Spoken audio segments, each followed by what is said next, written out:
All right, there you go. Now, the way that you use those is you can use any two out of three. You can set A sine of A equals B sine of B, or you can set B sine of B equals C sine of C, or you could do sine A over sine A equals C sine C. You can do any kind of combination whatsoever. Now, when do you use these? Well, mainly when you don't have a 90-degree angle. Okay? Now, make a note about this because a lot of people don't understand when to use the law of sines and the law of cosines. Basic, trig, Oscar had a hunk of apple, and the Pythagorean theorem are for what? 90-degree angles. All right? The law of cosine and the law of sines is for non-perpendicular angles. Law of sine and cosine is for angle not equal to 90 degrees. And usually you're going to be given an angle of two sides or a side of two angles, vice versa. There's usually one thing in there you can figure, like an angle, take it away from 180 degrees if they give you two angles. But as far as the lengths, you're going to have to depend on the law of sines and the law of cosines to find it. Okay? So here, you can put these two together, you can put these two together, and then you can use this one to find that one. I mean, you can put those two together. You can do any kind of combination you want to. Now, the only thing you have to remember with the sine, and I don't know if they're going to go through this or not, but you have to know where all the angles are. They should, here's, okay, they're going to do it in this probably. All right, here, you're going to draw an angle of 32 degrees, and you're going to call that A. Now, this is very important. Where you place the letters for designating the angles is very important. And I'm just saying we read from left to right, so I'm going to make this A, and these going to be over here. Now, you don't have to, but most of the time it's going to be nice to do that. 32 degrees, and I'm going to just draw this because I have no idea. This looks like 81 degrees. That would be 81 degrees here. And that's angle B. Now, why is it important that you place angle A and angle B at the right place? What does anybody know about the law of sines and law of cosines to remember why that's so important? Anybody? Anybody remember? Huh? Remember, it's not 90 degrees. That's what it is. Anybody remember anything about the law? Yes. So you know which designation the sign is. I mean the side is. So little a is across from what? Across from big A. So that's why you have to use a different color. Let's go with Superman color. All right, let's go with. This thing doesn't do a dash very well. Sorry. And that is angle. That is side A. And then you go across from B. I have to do it slow. And that's little b. Now, do you have to do this? Yes. You have to do it the way that I'm doing it. If you decide to do it your own way, then oh well. And this is angle C, so this is side C, little c. And now you have your sides as well as your angles. Now, this is one of those where you're given the two angles, so you can automatically figure the third angle by saying 180 minus 32 minus 81.8, and subtract all those. What do you get? I'm sorry.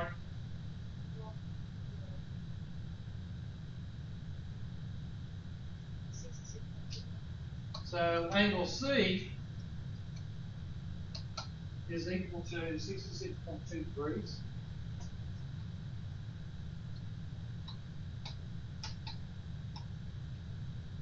And now we need to find the sides. I meant the sides. So I'm going to just draw it. Use part 1, find the angle. Now I need to find the side.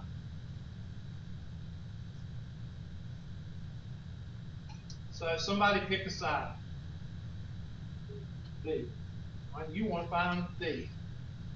So I take my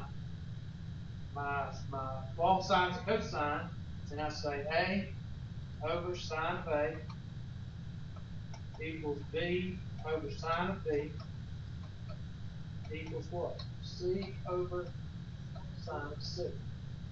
Now, where do we have? It should give us. Okay, I forgot to put that. Thank you. I forgot to put that. A is equal to 42.9. They have to give you a side, please.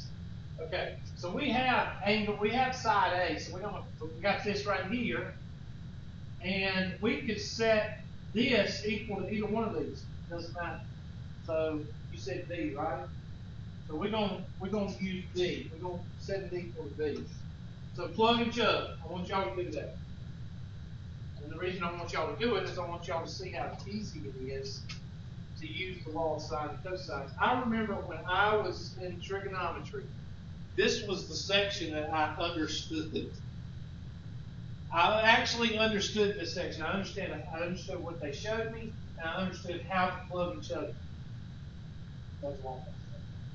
So, here we go. A is 42.9 over sine of big A, which is 32, equals B is what we're looking for, over sine of 81.8.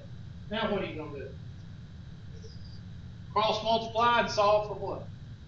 B. Well, that's it. Now it's all algebra. Oh my gosh. 10% new stuff and 90% what? Algebra.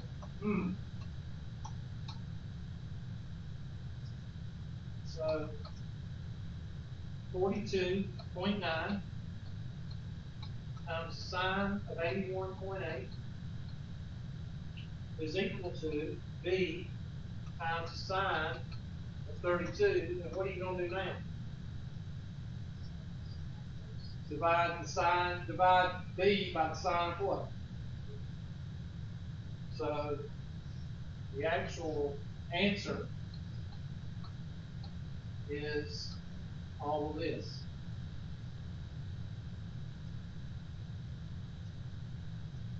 So somebody tell me what B is equal to. And since this one rounds to the first decimal point, let's go to the decimal point, first decimal point. Make sure it's in degree mode because you're in degrees.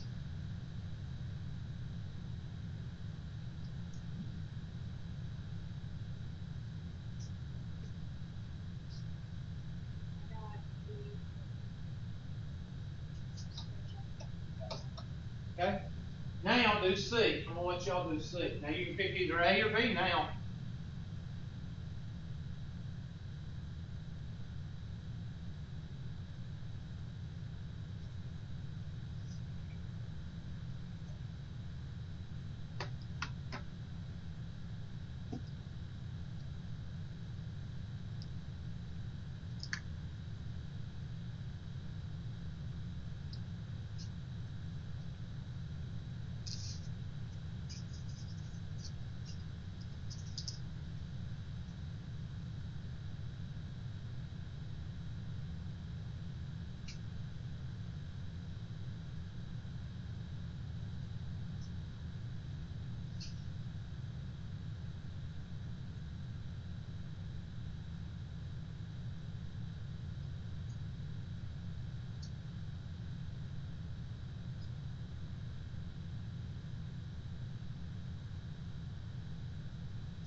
Somebody tell me about people that hack Facebook. Who does it? I got hacked. How does that happen? Anybody know? Poor security on Facebook. I'm sorry, what? Just poor security on Facebook. Like Is they're that what it is? just easy Well, encryption. that happened to me. Happened. That was Wednesday. Because I was on the tractor. And I get bombarded with these emails, and I lost a bunch of friends. Yeah. It deleted some of them. But it didn't delete all of it. It deleted like just every other few. There was a few I wish it had deleted, which it didn't. Just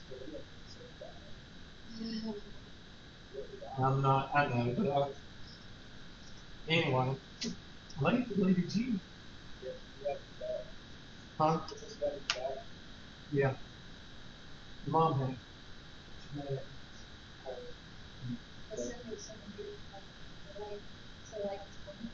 Yeah. I sent out a Ray-Ban. And it was a. Everybody in my presence got it. So I was like. And it was a hack. I was like, I'm sending a Ray-Ban. So, you got the message process, but it didn't. Sorry, I let you know. I was like, shit, I got whatever. I kind of felt horrible after that. Okay, so what's up? So we take, you can use A or B. I'm going to use B. 80.1 over sine of 81.8 is equal to C over the sine of 66.2. And once you do 5 or 6 of these, you can just automatically see that it's going to be 80 times sine of 66.2 divided by the sine of 81.8. And what did y'all come out with? Everybody get 74? So C is equal to 74.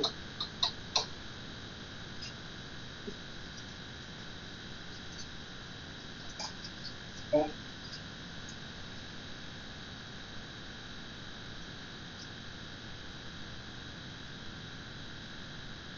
And that's how you do the law of sines. It's not hard at all. Okay? Very easy. Huh? I said very easy. Yes, it is.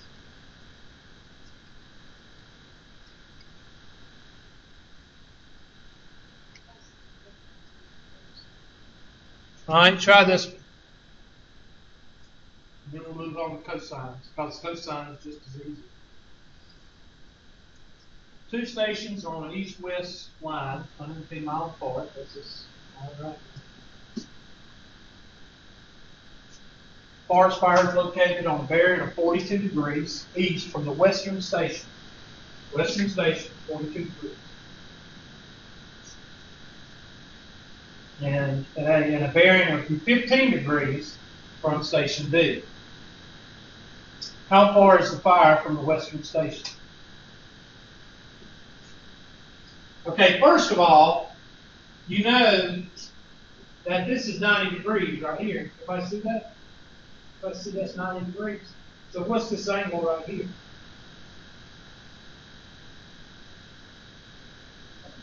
105 degrees. Good. 90 plus what?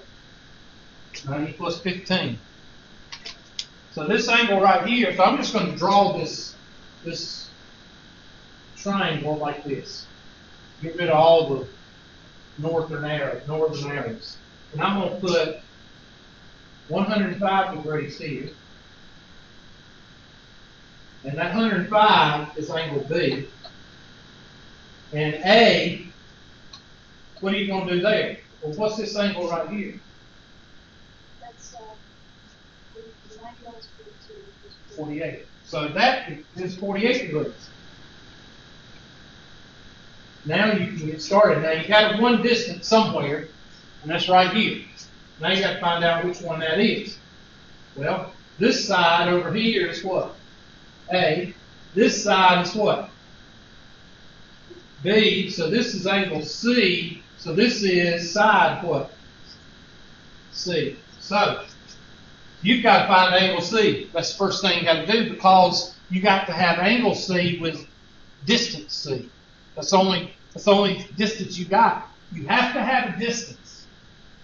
You have to have two angles and a distance, or you have to have two distances and a what? An angle. So 105, so 180 minus 98, I'm sorry, 48, minus 105.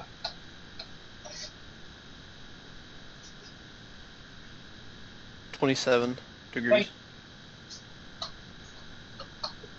So angle C is 27. Now, I want y'all to find A and B. You should be able to do it, because it's not that difficult.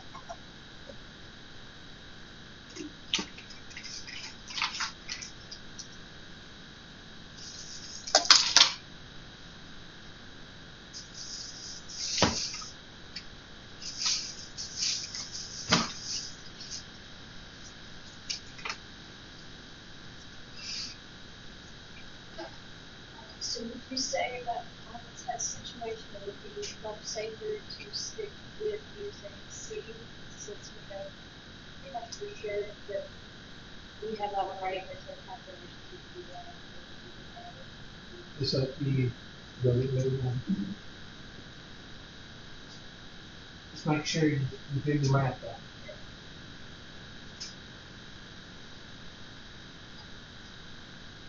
I'm going to let y'all do those. And I'll go ahead and find where they got the answers. There. There's one answer.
Did y'all get 234 for B?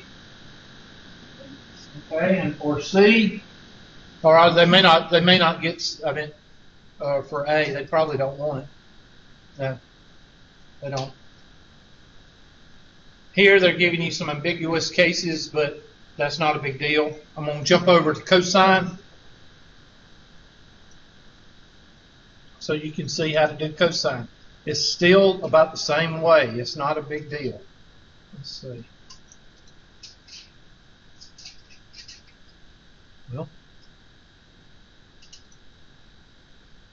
10.2. There we go. All right, write those down. Law of cosine. You will know, well, I'll show you in just a minute what the difference is. Basically, you'll be given enough information to know which one to use.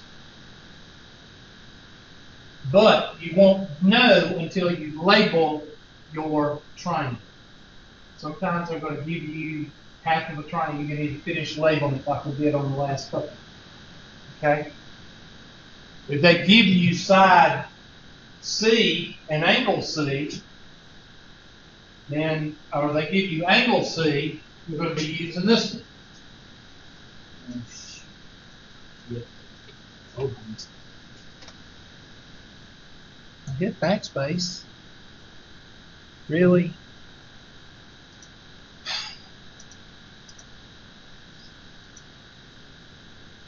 Yeah. There we go. If they give you angle C, you're going to be using the third one. If they give you angle B, you're going to be using the second. If they give you angle A, you're going to be using the first one. So it's not like you got to reinvent the wheel. Okay? It's based on which angle they give you. Now that's why it's important for you to know how to label your triangle. If you don't know how to label it, then you're going to be SOL. There we go. Draw that one. Oh, I'm sorry. You wouldn't finish? You need to hurry up. No. He's writing the whole thing down, probably. You don't have to write the whole thing. Just write the middle. And what are they based on? Well, they're based on Pythagorean what? Pythagorean theorem. All right, here's your example. And we're only going to do one example here because, like I said, it's basic plug and You have a work email.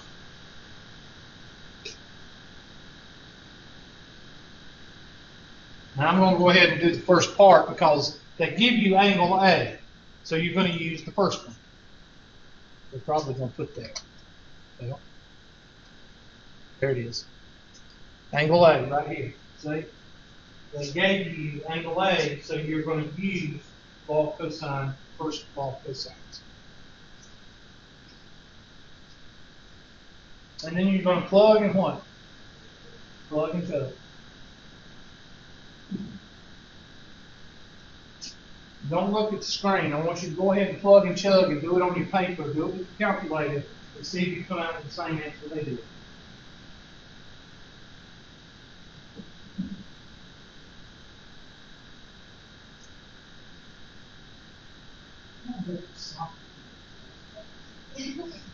How do you look soft in thoughts? Actually, I thought my son loved it because he don't pick up any of the sounds. He got mad at me this morning because I made him come in the bathroom and pick up his socks. I will not pick up that.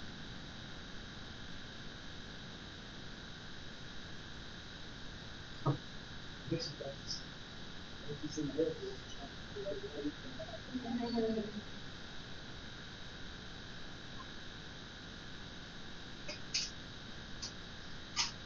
I'll never forget, we were dispatched out of Norton in California. Norton Air Force Base. Well, we got on C-137 to go to Saudi Arabia. So we were packing up, getting up on there, and we were sitting there, you know, the military, everything's done, right? You know, you never have to wait. Okay? So we're sitting on the tarmac, and we just waiting for about 6 to 8 hours.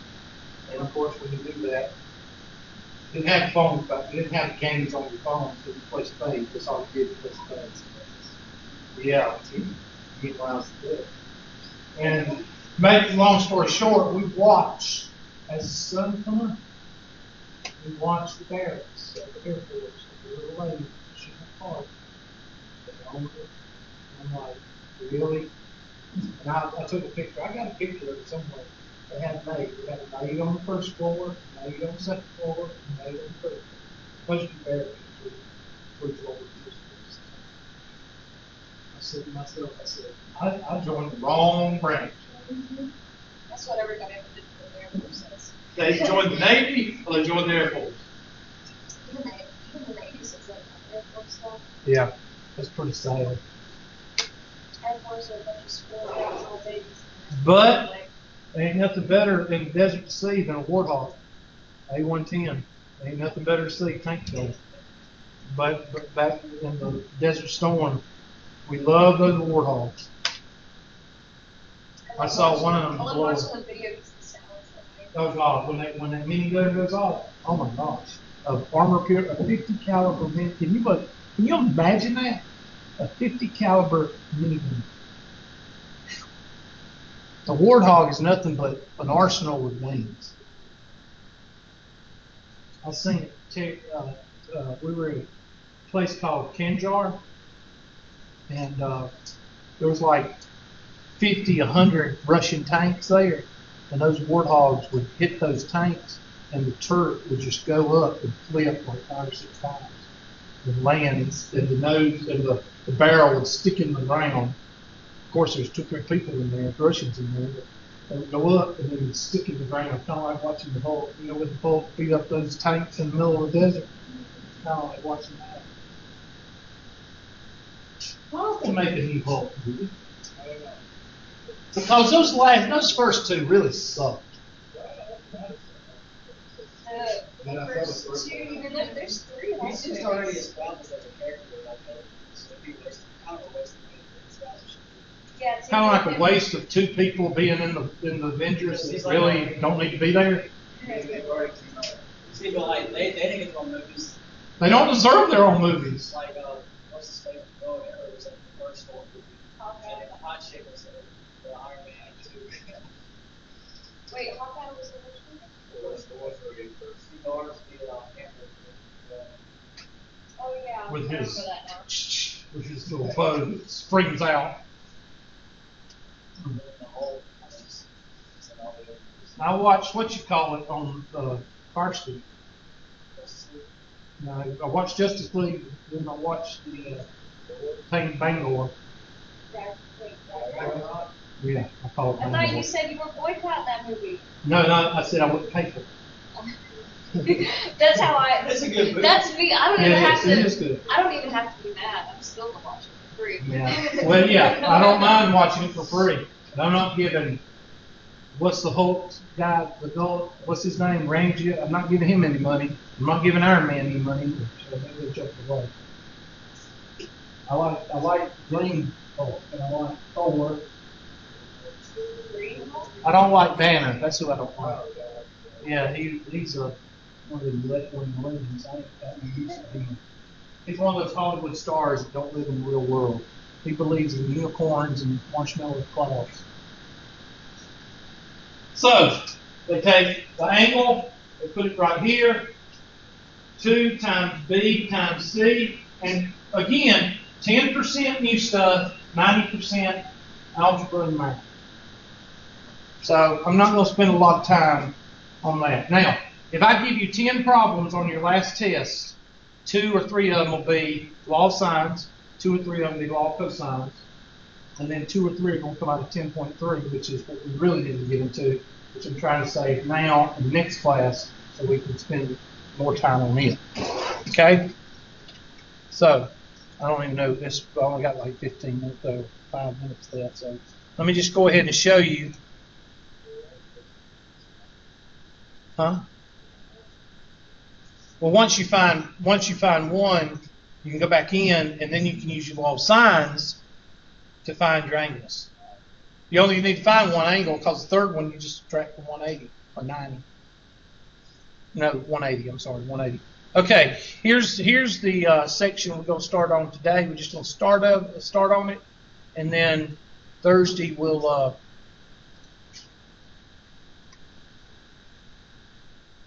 No, that's 10.1. I thought I had 10.3 pulled up. I'll just pull it up again.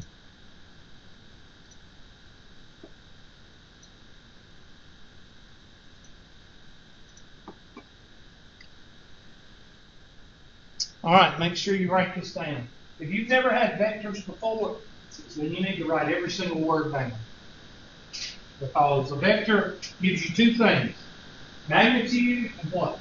Direction.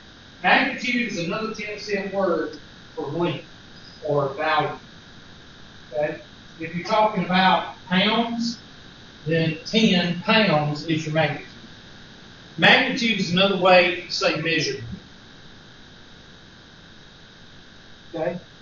Magnitude and direction.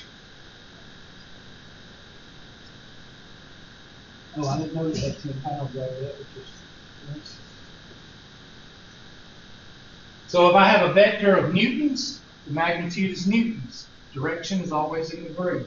Very rarely will you see a vector in terms of radians. Why? Because it's not real world.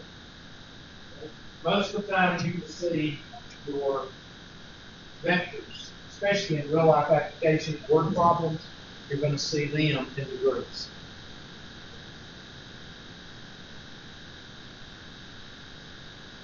A vector is usually designated by an arrow over the letters like this.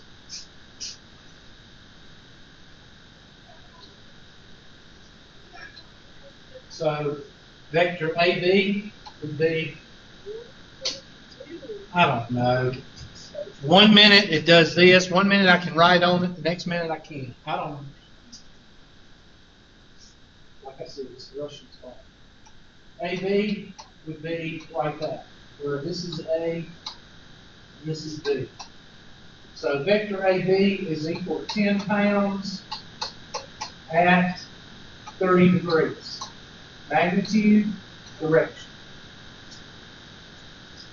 Magnitude, again, is another way to write measurement or value.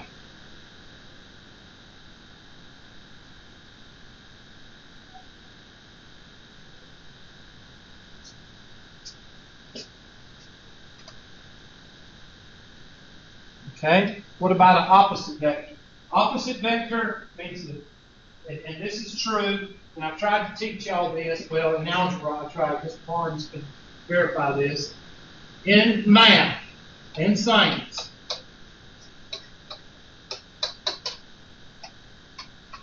what does positive and negative tell us?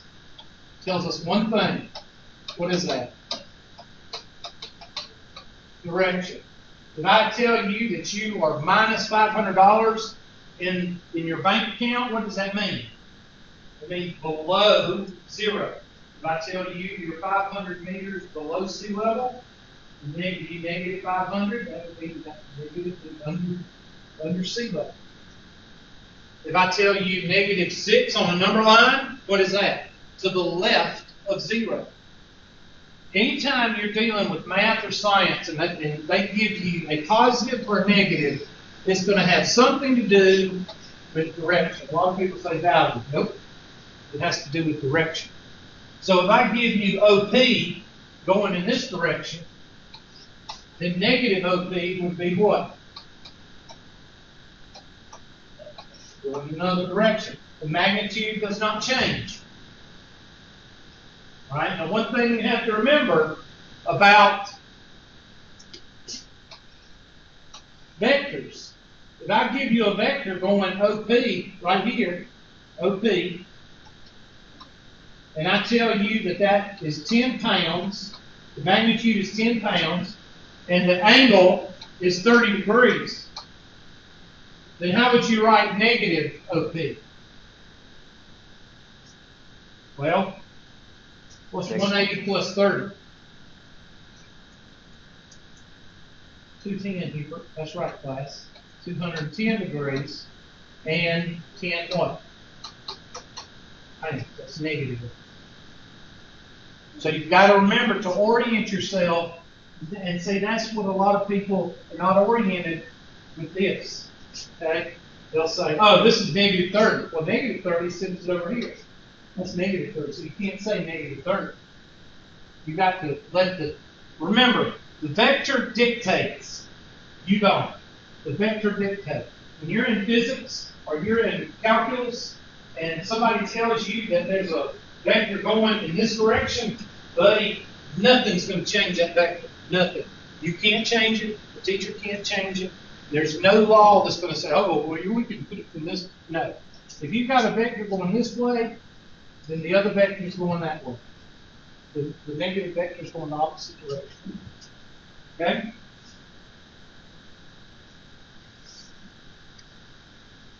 Okay, the head to tail method and the parallel method. Write this down. This is how you measure the resultant vector.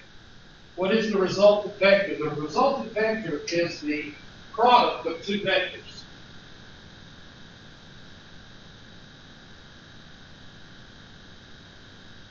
Think of it as you pushing on a box. Let's say that you're looking down on a box right here. You're looking down, like down on these tiles right here. And one person is pushing the box this way at 50 pounds. and one person is pushing at 10 pounds. Which direction is that box going to go? Well, it's going to majority go, it's maybe, I don't know how to say it. Most of the force is going to be pushed this way. But there's going to be a little hint going which way?